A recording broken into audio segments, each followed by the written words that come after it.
Good morning मेरे भाइयों बहनों। आपका आपकी अपनी यूट्यूब फैमिली में स्वागत है। तो आज हम आपको राजकीय नाट, मध्य प्रदेश का राजकीय नाट माच है, यहाँ से हम आपको पढ़ाना स्टार्ट करेंगे। तो हम आपको यहाँ से पढ़ाना स्टार्ट करेंगे।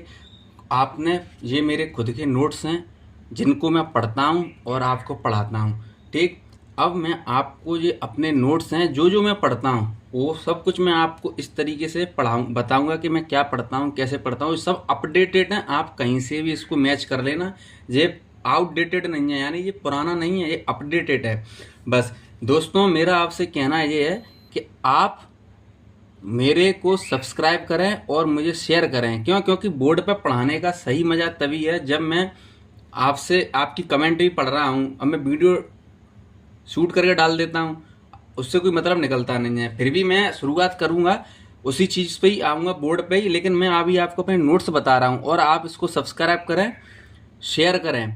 और दोस्तों, मैं इनको आपके लिए, आप ऐसे मतलब मेरे सब्सक्राइब और ये शेयर हो जाएंगी तो मैं इन नोट्स को पीडीएफ के फॉर्म में आपके पास उपलब्ध करवा दूंगा, फ्री ऑफ कॉस्ट। सब कुछ फ्री ऑफ कॉस्ट है। क्यों मैं इस बार को इसलिए बोल रहा हूँ क्योंकि दोस्तों मेरी व्यूज बढ़ रहे हैं, मेरा वॉच टाइम सब कुछ बढ़ रहा है, लेकिन बस मेरे सब्सक्रिप्शन नहीं बढ़ रहे हैं। कोई सब्सक्रिप्शन जब तक नहीं बढ़ेंगे तब तक मुझे परमिशन यूट्यूब के द्वारा लाइव आने की नहीं मिलेगी, ठीक है। तो जो थी बात मैंने आपसे कह दी। अब आप देखिए दोस्तों, ये हमारा नाटकीय राजकीय नाट है। राजकीय नाट्य का मतलब होता है राजकीय नाटक। तो राजकीय जो नाटक है वो माच है, ठीक है ना। ये संस्कृत भाषा शब्द है। आपने सुना होगा कि हिंदी संस्कृत दो भाषा रहती है। जो प्राचीनतम जो भाषा संस्कृत है, उसके बाद ये हिंदी को मान्यता कि हिंदी बाद में आई है। ये तो ये संस्कृत भाषा का शब्द है। और संस्कृत भाषा का शब्द से जब कोई शब्द हिंदी में आता है और वो चेंज हो जाता है तो वो तद्भव रहता है, लेकिन अगर वो चेंज नहीं होता है तो तत्सम रहता है। तो इस वजह से ये संस्कृत भाषा का शब्द है, ये माच है, ठीक है ना। इसका अर्थ होता है मंच, यानी मंच का मतलब होता है स्टेज। इसका मतलब होता है मंच। मंच का मतलब स्टेज होता है। उज्जैन को माच का प्रमुख केंद्र माना जाता है, या प्रमुख सेंटर, मतलब उज्जैन को माच का प्रमुख केंद्र यानी सेंटर माना जाता है। क्योंकि यहाँ पे इसका विकास हुआ था। और उज्जैन जो आता है वो मालवा क्षेत्र में आता है। उज्जैन जो आता है मालवा क्षेत्र में आता है। तो एक क्वेश्चन यही बनेगा कि इसका क्षेत्र कौन सा है, मालवा है। अब माच के जनक, जनक का मतलब ये होता है कि कोई भी जो गाना होता है या नाट होता है, नृत्य होता है, उसका कोई ना कोई स्टार्टिंग करने वाले व्यक्ति होते हैं। यानी कि उसको आप ये मान सकते हैं कि जन्मदाता मान लो आप उसको। तो इसके जो जनक हैं वो गोपाल जी गुरु हैं, ठीक है ना। ये पौराणिक गाथाओं, यानी पौराणिक गाथाओं संस्कृति पर आधारित नाट्य। पौराणिक का मतलब है प्राचीन समय में जो भी गाथाएं हुई हैं उनके आधार पर उस संस्कृति यानी कल्चर उस पर डिपेंड है, यानी उस पर बेस्ड नाट है। ये अधिकतर उज्जैन के राजा भर्तहरि पर आधारित नाट्य होता है। तो उज्जैन के जो प्रतापी राजा थे, राजा भर्तहरि, उज्जैन के जो प्रतापी राजा थे राजा भर्तहरि, उनके आधारित पर होता है, ठीक है ना। भर्तहरि राजा राज करते समय नीति शतक भी लिखे थे। पिंगला के प्रेम में इन्होंने श्रृंगार शतक लिखा था। पत्नी के से अलग में बैराग शतक लिखा था। अब आपको ये बता रहा हूँ कि भर्तहरि जो राजा थे उज्जैन के, उन्होंने 3 शतक लिखे थे राज करते समय। राज करते समय का मतलब है कि उनका जो राजकाज था, अब वो राजा थे तो उन्होंने नीति शतक लिखा था। क्यों, राजा जो होता है वो नीतियां बनाता है, तो उन्होंने नीति शतक लिख दिया। अब पिंगला के प्रेम में, उनको पिंगला से प्रेम हो गया था तो इसलिए उन्होंने श्रृंगार शतक लिखा। क्यों, आपने सुना होगा कि वियोग श्रृंगार और संयोग श्रृंगार रहता है। श्रृंगार रस जो रहता है वो भाव होता है प्रेम का, तो उसके तहत इन्होंने श्रृंगार शतक लिखा, ठीक है ना। इसके 2 भाग होते हैं, वियोग श्रृंगार और संयोग श्रृंगार। तो उससे अपन को मतलब नहीं है, ये प्रेम से संबंधित है, इसलिए पिंगला के प्यार में इन्होंने श्रृंगार शतक लिखा। अब पत्नी से अलग होने में, जब हम किसी से अलग हो जाते हैं, पत्नी से या किसी भी चीज से अलग हो जाते हैं, अपन बिछड़ गए, अलग हुए, तो वैराग्य शतक लिखा। यानी कि ये वैराग्य का मतलब होता है वैरागी जीवन, यानी सब मोह माया छोड़कर वैराग्य में चले जाना, ठीक है। इसके बाद आता है दोस्तों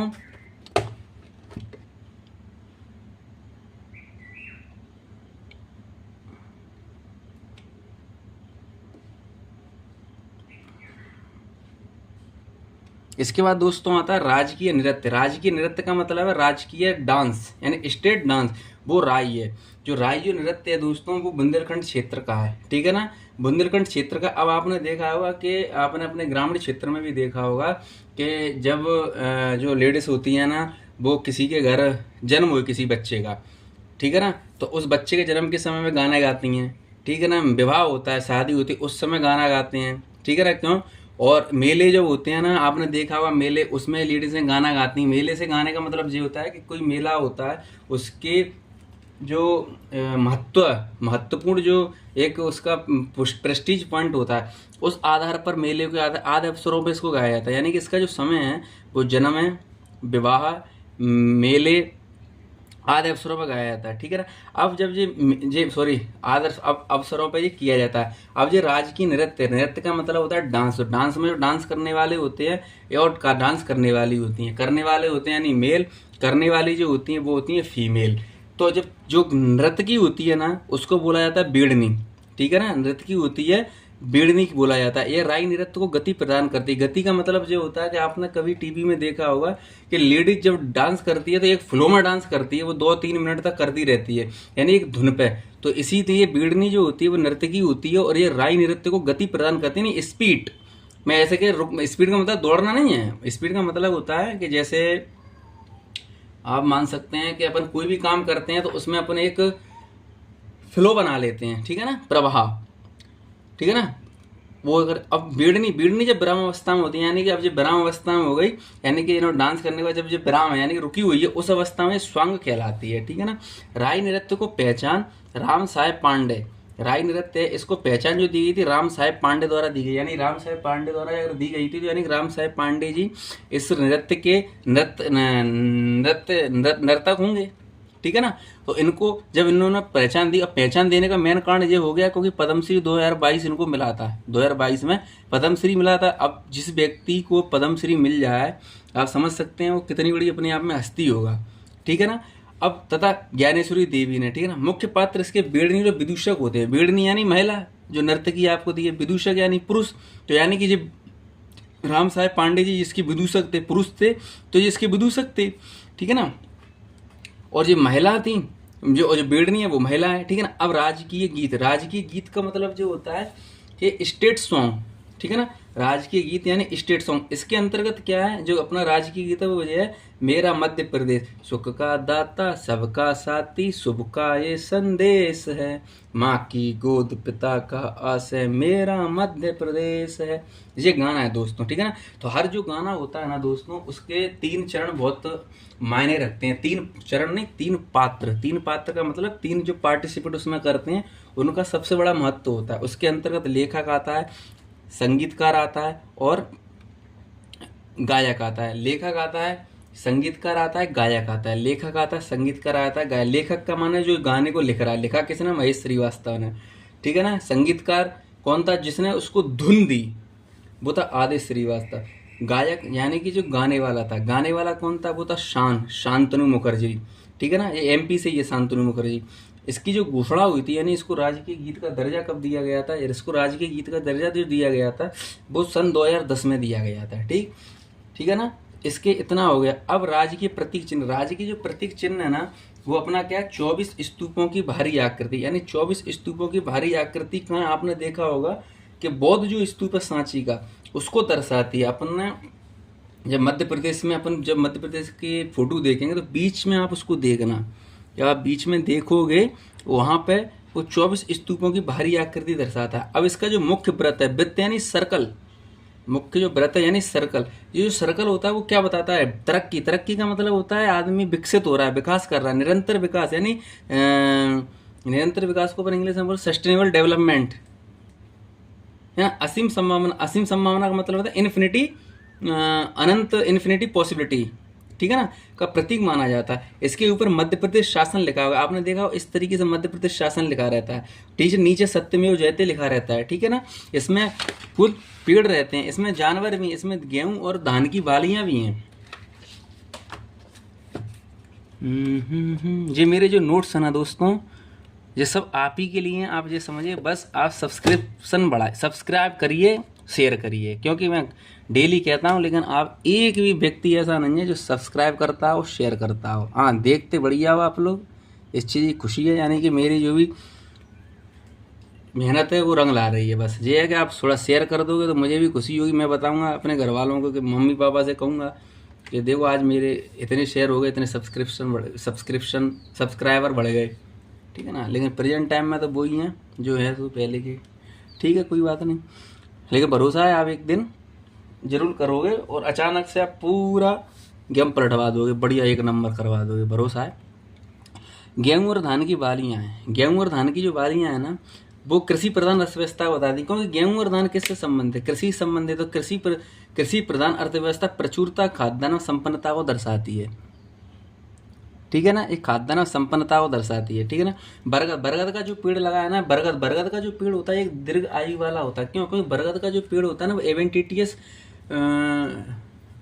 वृक्ष होता है। एवेंटिटियस वृक्ष का मतलब जो होता है वो अपआस्थी का मतलब जो होता है कि आपने देखा होगा बरगद का जो पेड़ होता है उसमें ऐसी डालियां रहती हैं, ऐसी उसमें वो रहती हैं शाख, छोटी छोटी शाखाएं रहती हैं, उनमें से कुछ लफ्फरें निकल जाती हैं। वो लफ्फर निकलने के बाद सीधा धरती की तरफ अगर मुड़ जाती हैं तो वो भी एक तने का काम करती हैं। इसलिए उसकी उम्र दीर्घायु होती है, स्थिरता, एकता और दृढ़ता को बताती है, ठीक है ना। अशोक स्तंभ में ना वो शक्ति को बताता है। शक्ति यानी पावर, साहस यानी करेज, भारत संघ यानी है union of India, union Bharat संघ यानी एक भारत एक है, अलग अलग नहीं है इसमें कुछ भी, ठीक है ना। के प्रति मध्य प्रदेश की निष्ठा इसको बताती है। और राजकीय पुष्प क्या? सफेद लिली, ठीक है ना। सफेद लिली राजकीय पुष्प है। अब राजकीय पुष्प सफेद लिली, इसका उपयोग किसमें किया जाता है? औषधि में किया जाता है, यानी मेडिसिन बनाने में किया जाता है। क्षेत्र है संपूर्ण मध्य प्रदेश में, आप इसको कहीं भी उगा सकते हैं, इसका कोई पर्टिकुलर एरिया नहीं है। आप चाहे अपने घर में भी सफेद लिली को उगा सकते हैं, ठीक है। पर्टिकुलर तौर पर उसको खाद पानी दिया जाए पेड़ को तो वो आपके यहाँ उग जाएगा। अब इसके बाद आपको इसका वैज्ञानिक नाम लिडियम कैंडियम। मैं आपको इसलिए नोट्स से पढ़ा रहा हूँ कि आपको ये भरोसा हो कि मैं जो पढ़ रहा हूँ, जो अपडेट करता हूँ, क्वेश्चंस PYQs के आधार पर जो क्वेश्चन अपडेट वही मैं आपको पढ़ा रहा हूँ। ये मेरा भरोसा आपको दिलाना है। ऐसा नहीं है कि मैं आपको बोर्ड पर नहीं, मैंने जब शुरुआत बोर्ड पे ही की, लेकिन मुझे ऐसा लगा कि शायद आप लोगों को भरोसा ना हो कि ये कुछ पढ़ता होगा, हमें कुछ और पढ़ा रहा है। नहीं, आपको मैं वही पढ़ा रहा हूँ जो मैं खुद पढ़ रहा हूँ। क्यों? क्योंकि आप भी मेरे भाई बहन हो, और भाई बहन आपस में अगर एक दूसरे का द्वेष भावना रखेंगे तो आगे नहीं बढ़ सकते। चाहे मैं हूँ, आप हो, कोई भी हो। और हमको किसी से भी द्वेष भावना नहीं रखनी है, अपन को अपनी मेहनत करनी है। और ऊपर वाला भगवान हमारी जो मेहनत है उसको जरूर आगे करते हैं, ठीक है ना। अब इसकी राजनीतिक स्थिति क्या है? राजनीतिक स्थिति का मतलब जो होता है विधानसभा, लोकसभा, राज्यसभा, ठीक है, ये राजनीति संबंधित है। सरपंच भी राजनीति संबंधित होता है, ठीक है ना। लेकिन वो बहुत छोटे स्तर पर हो गया तो उसको अपन इतना ध्यान नहीं रखें। सबसे बड़ी मेन बात यह है कि केंद्र की मेन बात क्या होती है? संसद। केंद्र की मेन बात होती वो होती संसद, और राज्य की मेन बात होती वो होती विधानसभा, ठीक है ना। तो मध्य प्रदेश की जो विधानसभा है ना वो एक सदनी विधानसभा इसलिए क्योंकि मध्य प्रदेश में सिर्फ विधानसभा है, विधान परिषद नहीं है, ठीक है ना। तो मध्य प्रदेश विधानसभा टोटल जो सीट हैं वो 230 हैं। 230 इसमें सीट हैं, जिसमें SC के लिए रिजर्व में 35 सीट हैं, ST के लिए रिजर्व में 47 सीटें। अब ST के लिए ज़्यादा सीटें रिजर्व होने का मेन कारण यह है कि मध्य प्रदेश एक जनजातीय प्रदेश है। मध्य प्रदेश में सर्वाधिक भारत की जनजाति निवास करती है, जो कि शायद 7 के लगभग है, शायद 21 ऐसे ही कुछ है, मतलब 15 के लगभग है, इस तरीके से। मेरे को ध्यान नहीं आ रहा, जब आएगा तो अगली क्लास में बता दूंगा दोस्तों। अब मध्य प्रदेश में लोकसभा सीटें 29 है। मध्य प्रदेश लोकसभा सीटें कितनी है? 29 है। मध्य प्रदेश में लोकसभा सीट 29 है। जो लोकसभा सीटें हैं ये 29 है मध्य प्रदेश में, ठीक है ना। इसके अंतर्गत जो SC है यानी शेड्यूल कास्ट है, उसके लिए 4 सीटें हैं। वो सीटें कहाँ पे? भिंड। आपको ये इनकी सीटें याद नहीं रखना है, इनमें केवल 3547 याद रखना है, लेकिन इसमें आपको याद रखनी पड़ेंगी सीटें, क्योंकि ये 4 हैं, ये 6 हैं, ये 4 हैं, ये 6 हैं, इसलिए इनसे क्वेश्चन 100% बनता है, ठीक है ना। अब SC यानी अनुसूचित जाति के लिए 4 है, भिंड, टीकमगढ़, देवास, उज्जैन, ठीक है ना। इसके अलावा जो ST के लिए 6 हैं, ST के लिए 6 हैं। 6 के लिए रतलाम, सदर मंडला, धार, बैतूल, खरगोन, अब आप इसको याद करने के लिए मैं आपको बता रहा हूँ कैसे आपको याद करना है। तो धार, बैतूल, खरगोन का व्याज एक रतलाम, धार, बैतूल, खरगोन जो एक साइड में पड़ते हैं, इस वाली साइड। अगर मध्य प्रदेश का आप चित्र बनाएंगे इस तरीके से, एक साइड में पड़ेंगे, तो आप इसको इस तरीके याद कर लें। रतलाम, धार, बैतूल, खरगोन, शेड्यूल मंडल को शेड्यूल ऊपर पड़ता है, मंडला नीचे पड़ता है। अपन जब इस तरीके से चिन्ह ऐसे बनाते हैं, जब ऐसे आते हैं, तो जो जी वाला पॉइंट होता है, जी वाला यहाँ पे शेड्यूल पड़ता है, और नीचे पड़ता है मंडला, जो जबलपुर के जहाँ जो बालाघाट यहाँ पड़ता है, यहाँ मंडला पड़ जाता है, ठीक है ना। इस तरीके, और राज्यसभा सीट 11 है, लेकिन आपको ध्यान है इन राज्यसभा सीटों में कोई आरक्षण नहीं है, ये तो डायरेक्ट फाइट होती हैं, ठीक है।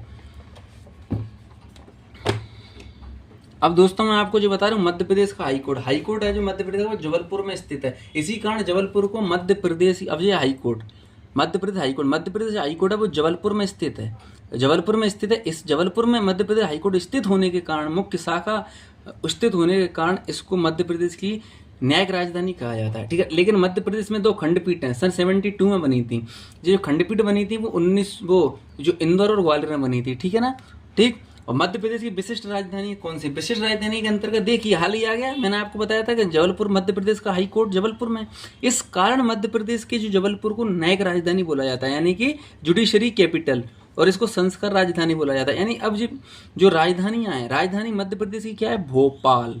लेकिन इसके अलावा यहाँ पे इन सब चीज़ों की विशेषता देखते हुए इनको उस राजधानी का एक लेवल दिया गया है कि नहीं, हम आपको भी एक राजधानी का लेवल देते हैं। तो उसके अंतर्गत दोस्तों आपको ये देखना है कि इंदौर है, इंदौर व्यवसाय के मामले में प्रथम है तो व्यवसाय राजधानी दे दी। इंदौर में खेल स्टेडियम अच्छे और बड़े लेवल पे हैं तो खेल राजधानी दे दिया। सिंगरौली में कोयला होता है, उसमें हाँ सिंगरौली में कोयला होता है, तो कोयला होने के कारण इसको कोयला राजधानी बोला जाता है। अब कोयला से ऊर्जा बनती है, लाइट बनती है, इसलिए इसको कोयला राजधानी बोल दिया। यानी कि इसको याद करने का आपका तरीका बहुत सरल हो गया, कोयला ऊर्जा देगा, ठीक है। और जबलपुर न्यायिक राजधानी, भाई यहाँ न्याय होंगे तो वहाँ सब चीज़ अच्छी चलेगी, तो इसलिए वहाँ संस्कार भी अच्छे होंगे। जी मैं आपको लिंक करके दिखा रहा हूँ। मैयर में बैंड की स्थापना की थी, किसने की थी? अलाउद्दीन खान, उस्ताद अलाउद्दीन खान है। हाँ, मैयर में बैंड की स्थापना की थी, मैयर बैंड की स्थापना की थी, है ना, शायद मैं सही बोल रहा हूँ, पर ठीक है आप इस पर। अब जब बैंड की स्थापना मैयर में की तो वहाँ संगीत तो होगा, तो संगीत राज ने इससे में। अब मैग्नीज में आपने देखा बालाघाट में बरेली, मलाजखंड, ठीक है, ऐसी बड़ी बड़ी जो खदान है, इस कारण जहाँ से मैग्नीज मिलता है तो मैग्नीज बोल दिया।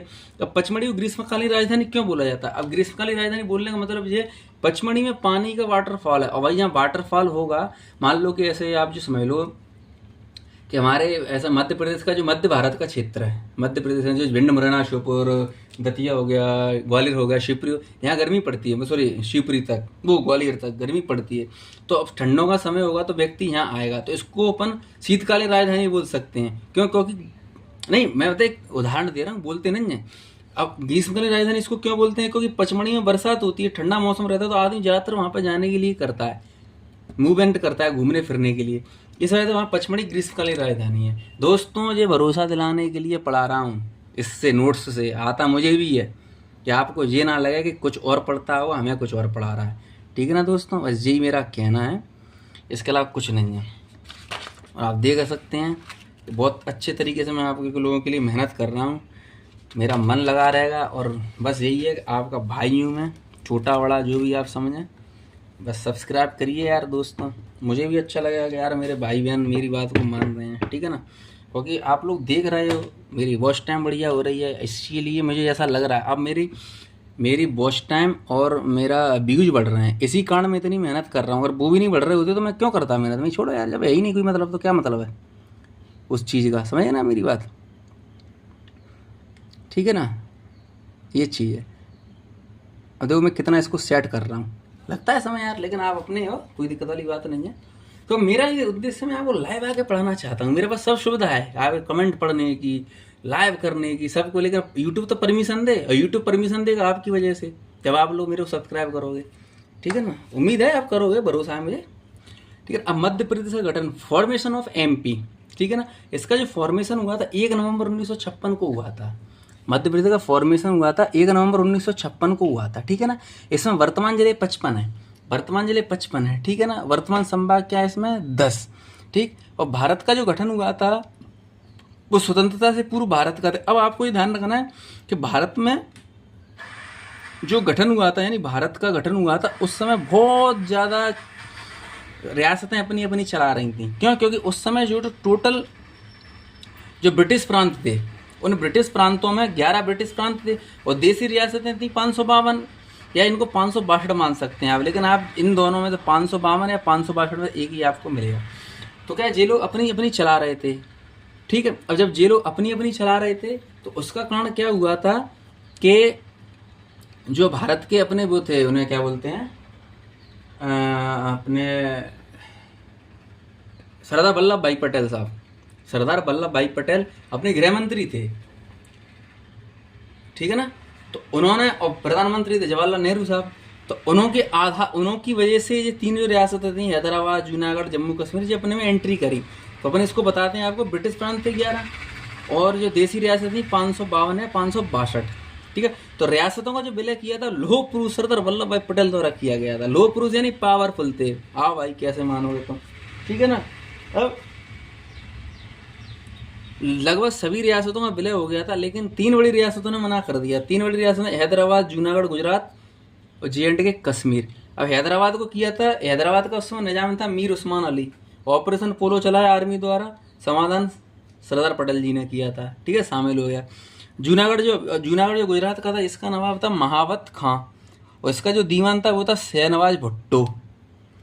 उसका जो दीवान था वो था शहनवाज भुट्टो। अब जो जनमत संग्रह के आधार पर, जनमत संग्रह का मतलब है कि जनता ने क्या बोला, भाई हम कहाँ जाएंगे, तो जनता ने बोला हम यहीं रहेंगे हिंदुस्तान में, तो रह गई जनता। अब इसका मन नहीं था महावत खान का, वहीं तू निकल भाई, पाकिस्तान चला गया, ठीक है ना। इसने कुत्तों की शादी पर 9 लाख रुपए खर्च किए थे, यानी इतना अच्छा ये कुत्तों का प्रेमी था कि इसने कुत्तों की शादी पर 9 लाख रुपए खर्च किए थे, ठीक है ना। और उनमें माउंट बेटन आया था, ठीक है ना। तो इसका भी जो इसको जनमत संग्रह के आधार पर इसको इंडिया मिलाने का काम समाधान सरदार पटेल साहब ने किया था। J&K जो शामिल हुआ था, जिस शामिल होने का मेन कारण ये था कि पाकिस्तानी कबीलाइयों ने आक्रमण कर दिया था। अब पाकिस्तानी कबीलाइयों ने आक्रमण कर दिया था, तो वो तो आपको मालूम है, वो तो ये ऊधम करते हैं तरीके से, वो तो मतलब वो तो गोलीबारी चलाते हैं। तो यहाँ का जो राजा था हरी सिंह, उसने पंडित जो जवाहरलाल नेहरू साहब थे, PM साहब, उनसे बोला था कि सर आप हमारी समाधान कीजिए हमारा। तो उन्होंने विलय पत्र दिया। जब विलय पत्र उन्होंने दिया तो विलय पत्र पर उन्होंने सिग्नेचर करे। सिग्नेचर होने के बाद पाकिस्तानी कबीलाई आक्रमण कर रहे थे, इस कारण हुए, तो उसको भी अपन ने अपने अंडर में कर लिया। तो दोस्तों मैं ना आपको ये भरोसे के लिए पढ़ा रहा हूँ, ठीक है ना। और इसी तरीके से मैं आपके जो मेरे बने हुए नोट्स हैं जिनको मैं आपको पढ़ा रहा हूँ, ठीक, आपके लिए मैं मेरी वीडियो में आपने पॉलिटी देखा हुआ, पॉलिटी के नोट्स में खुद आपके सामने लिख लिख के बना रहा हूँ, ठीक है ना, बना रहा हूँ ना। वो भी आपको मिलेंगे, ये भी आपको मिलेंगे, वो भी आपको मिलेंगे, आपके लिए हिस्ट्री के नोट्स भी मिलेंगे आपको, ठीक, कोई दिक्कत नहीं है। और मैं आपको पर्यावरण बोर्ड पर पढ़ाऊंगा जी, इसलिए पर्यावरण बोर्ड पर पढ़ाऊंगा कि आपको ये ना लगे कि सभी चीज़ें हमको लिख के ही पढ़ा रहा है, कुछ बोर्ड पे ही पढ़ा तो आपको अच्छा भी लगेगा देखने में, ठीक है ना। तो आप भरोसा रखें, आपको सब चीज़ मिलेगी। बस आज की कहानी अपन यहीं रखते हैं। बस मेरा आपसे कहना ये है कि आप सब्सक्राइब कीजिए और शेयर कीजिए, ठीक है ना। और ये नोट्स आपके ही हैं। जिस दिन से मैं लाइव आना शुरू होगा उस दिन से आप ये कहेंगे कि नहीं, आपको कुछ नहीं करना है, आपको सिर्फ और सिर्फ रिवाइज करना है, लिखना भी नहीं है, कुछ नहीं करना है, आपको सिर्फ रिवाइज करना है। दूसरी बात एक ये भी है कि मैं क्वेश्चंस देखूंगा हर एक सब्जेक्ट की। मेरा एक प्रोसेस चल रहा है, क्वेश्चन प्रोसेस। उस क्वेश्चन प्रोसेस में मेरा ये चल रहा है कि मैं ये देख रहा हूँ कि अब मान लो कि कोई भी चैप्टर, ऐसे मान लो ये मध्य प्रदेश का गठन है, तो इसमें मैं ये देख रहा हूँ कि ऐसे कि कौन कौन से क्वेश्चन आए हैं, उनको लिख रहा हूँ। पर उसके बाद मैं ये देख रहा हूँ कि उन क्वेश्चन से संबंधित और क्या क्या आने की संभावना है, ठीक है ना। तो वो क्या ना, आपको अब इतनी बड़ी किताब लेनी पड़ेगी, आपको इतनी बड़ी किताब लेनी पड़ेगी उसके लिए। मतलब एक कम से कम जो भी किताब आपको लेनी पड़ेगी ना, वो मैं शायद बताएं, तो उस किताब का क्या होगा कि आपको पढ़ने में दिक्कत आई, लेकिन उस किताब को मैं 1/3 में, एक किताब नहीं है मेरे पास, 3 किताब है मेरे पास, तो उनके जो क्वेश्चंस हैं उनको मैं आपको बहुत छोटे फॉर्मेट में दे दूंगा। जब मैं उसको आप छोटी सी पतली सी किताब में दे दूंगा आपको, छोटी सी पतली सी किताब, जब छोटी सी पतली सी किताब में आपको उस कॉपी में आपको जब मैं क्वेश्चन दे दूंगा, आप उसकी प्रैक्टिस करो, ये करो। और क्वेश्चन 1-2 इधर उधर होते हैं, कोई 100% GS में गारंटी कोई नहीं ले सकता, ठीक है ना। तो इसलिए जो मैं मेहनत कर रहा हूँ दोस्तों, तो उम्मीद करता हूँ आपको सेशन अच्छा लगा होगा। All the best. आप अपना और अपने माता पिता का ध्यान रखना, ठीक है दोस्तों। जय हिंद। ऑल दी बेस्ट और जय हिंद।